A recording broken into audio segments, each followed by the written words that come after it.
ओम शांति। मातेश्वरी जगदम्बा सरस्वती। जून माह आते ही मम्मा की यादें ताजी हो जाती हैं। मम्मा गुणों की खान थी। मनसा वाचा कर्मणा तीनों में एक समान थी। मम्मा जो बोलती बाबा की याद में बोलती और स्वयं करके दिखाती थी। मम्मा जब भी क्लास कराती तो खास याद दिलाती कि मैं आपको प्रभु प्रसाद दे रही हूँ। मम्मा की वाणी में योग का जौहर था, शक्ति थी। मम्मा सिर्फ बोलती नहीं थी, परंतु साथ साथ शक्ति भी देती थी, जिस वजह से वह बात सुनने वालों के दिल से सीधी लगती थी और वे अपने जीवन में परिवर्तन करते थे। मम्मा को जिस दिन पता चला कि मैं ही श्री लक्ष्मी बनने वाली हूँ, उस दिन से मम्मा ने श्री लक्ष्मी बनने के लक्षण धारण कर लिए। मम्मा ने अपने ऊपर रात दिन मेहनत की, खुद को परिवर्तन करने के लिए। मम्मा में वे लक्षण स्पष्ट दिखाई पड़ते थे। हमें यदि पता पड़े कि हमारा यह पद है तो हम तो निश्चिंत हो जाएंगे, पुरुषार्थ करने के बदले ढीले हो जाएंगे। इसलिए बाबा कभी हमें बताते नहीं, परंतु मम्मा को पता होते हुए भी वे उस लक्ष्य को पकड़कर चलती रहीं। सिंध हैदराबाद में ओम मंडली की स्थापना हुई। फिर इसके सदस्य कराची गए। वहां सभी अलग अलग बंगलों में रहते थे। बाबा भवन और मम्मा भवन के बीच काफी दूरी थी और मम्मा का लक्ष्य था कि मुझे बाबा को हर बात में फॉलो करना है।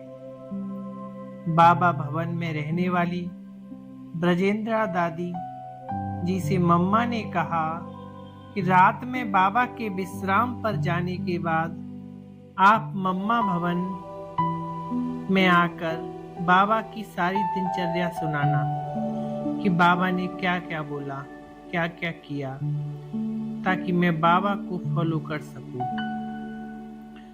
रोज रात 10 बजे ब्रजेंद्र दादी कार चलाकर मम्मा भवन जाती और सारी रात टेरेस पर बैठकर दादी मम्मा को बाबा की दिनचर्या बताती।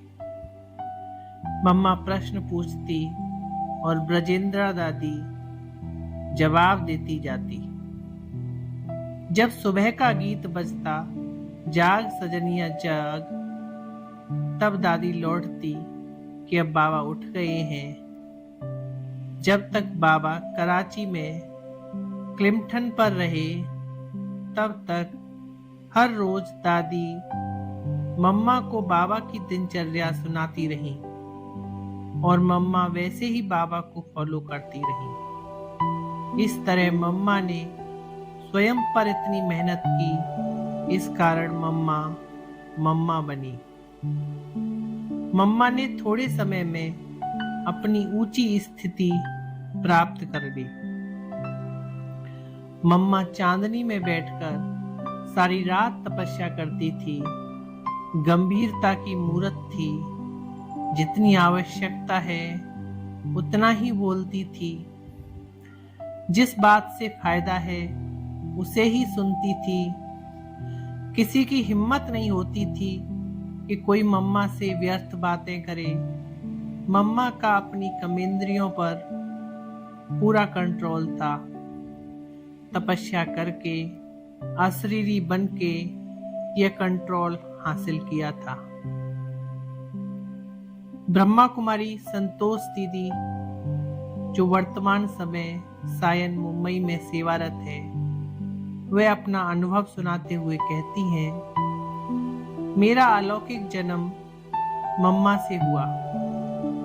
मेरी बड़ी बहन मुंबई में रहती थी और प्रजापिता ब्रह्मा कुमारी ईश्वरीय विश्वविद्यालय में जाती थी।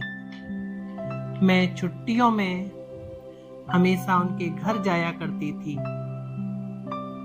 सन 1965 में मैंने एमएससी पास की और आर्ट्स कॉलेज में प्रवेश लेने के लिए मुंबई आई। प्रवेश लेने के बाद मैं वापस अपने घर जाने की तैयारी कर रही थी। उस समय मेरी बहन ने कहा, मम्मा जगत माता मुंबई में आई हैं, और फिर मुझसे आग्रह किया कि उनसे मिलने के लिए चलना जरूरी है। दूसरे दिन मैं उनके साथ मम्मा से मिलने गई और बहुत से भाई बहन मम्मा के इंतजार में थे।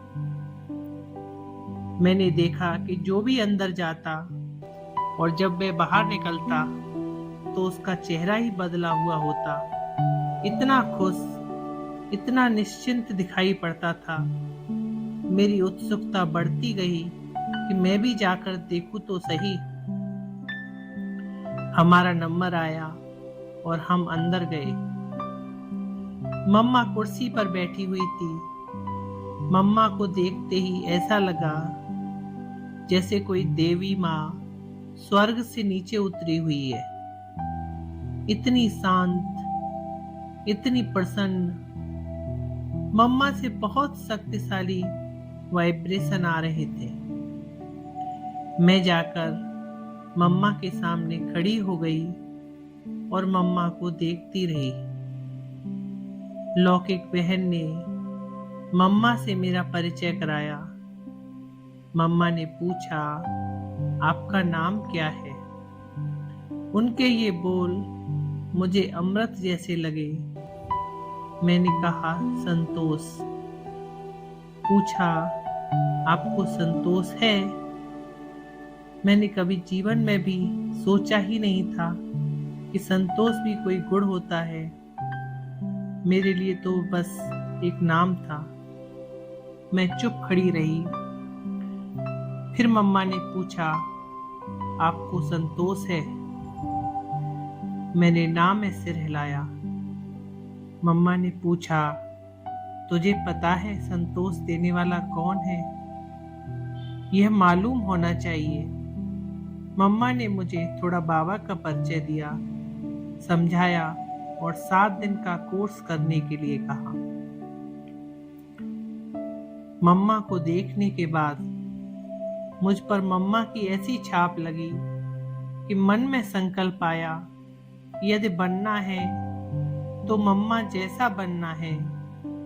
जीवन बनानी है तो मम्मा जैसी बनानी है।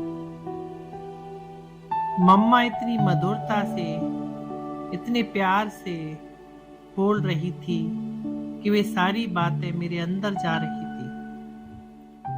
मम्मा ने पूछा, आपके जीवन का लक्ष्य क्या है? मैंने कहा, वकील बनना है। मम्मा ने कहा, वकील बनेगी? काले कोट वाला? नहीं बनना, उसमें बहुत सच झूठ करना पड़ता है। फिर मैंने देखा कि सभी छुट्टी लेते वक्त मम्मा के हाथ में अपना हाथ दे रहे थे, तो मैंने भी अपना हाथ मम्मा के हाथ में दे दिया। मम्मा ने हाथ पकड़ लिया, कहा, देखो अभी तुमने यह हाथ मम्मा को दिया है, अगर छोड़ेगी तो धर्मराजपुरी में यह दृश्य तुमको दिखेगा, इसलिए यह हाथ कभी नहीं छोड़ना। इस तरह मम्मा ने मेरे अंदर ज्ञान का बीज डाला और जीवन का लक्ष्य बदल दिया। मैं बाबा को तो फॉलो करती हूँ, परंतु मम्मा को भी अपने जीवन का आदर्श रखा है। पत्र में भी बाबा को लिखती थी कि बाबा मुझे मम्मा जैसा बनना है। मेरा लक्ष्य रहता है कि मुझे मम्मा को पूरा पूरा फॉलो करना है। मम्मा जैसा निर्मल स्वभाव, धैर्य, गंभीरता जीवन में धारण करनी है। मम्मा ने हमेशा जी बाबा कहा। हमने भी शुरू से यही लक्ष्य रखा। बाबा ने शुरू में हमें जानकी दादी जी के पास भेजा, फिर ब्रजेंद्रा दादी जी के पास भेजा। जो भी दादियों ने कहा हमने हाँ जी किया, जिस वजह से ईश्वरीय मार्ग में कोई मुश्किलात नहीं आई। लक्ष्य यदि उच्च रखते हैं तो मुश्किल नहीं आती। आज्ञा पालन करते हैं तो हमें खुद का रास्ता नहीं ढूंढना पड़ता, हमें सिर्फ कदम उठाना होता है। मम्मा में मुरली के प्रति बहुत लगन थी। हमने मम्मा से यही सीखा कि जिसको भी मुरली की लगन है वह कभी हार नहीं सकता। जब कभी हम ब्रजेंद्र दादी को कहते कि आज बाबा ने बहुत अच्छी मुरली सुनाई, तो दादी कहती कि यह मुझे नहीं, ऊपर जाकर बाबा को बोलकर आओ कि आपने बहुत अच्छी मुरली सुनाई। मम्मा चात्रक बनकर बाबा के हर एक महावाक्य को सुनती थी, उन्हें जीवन में अपने धारण करती थी। हमें भी बाबा के महावाक्यों को न सिर्फ सुनना है, परंतु उन ज्ञान मोतियों को जीवन में धारण भी करना है। जब इस लक्ष्य से हम मुरली सुनते हैं तो हमें आनंद भी बहुत आता है और शक्ति भी बहुत मिलती है।